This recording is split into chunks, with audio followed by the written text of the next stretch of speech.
So the first thing that we need to do is that we need to install Flask. How can we install Flask?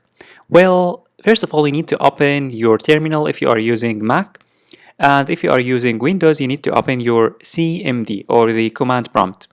And then in the command prompt, you need to type the following. You need to type this command pip 3 and then install and then Flask and then hit enter. And this is going to start installing Flask. And since I have already installed Flask here, it says requirement already satisfied. This is because I have already installed Flask. So if you have already installed Flask, it's gonna get you are gonna get this message. Otherwise, it's gonna start installing Flask. And then after that, we need to create the project that's gonna hold all of our files.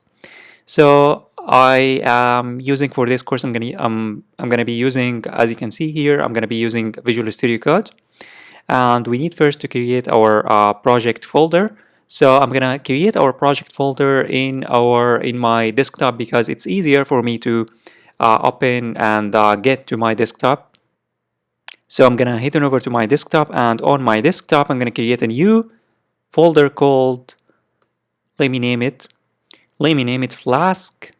Flask underscore movies, and then hit enter.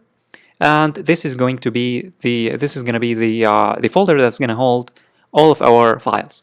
And in order to open this folder in Visual Studio Code, all we need to do is that we just need to drag and drop. Just drag and drop. And as you can see, it's going to be opened in Visual Studio Code.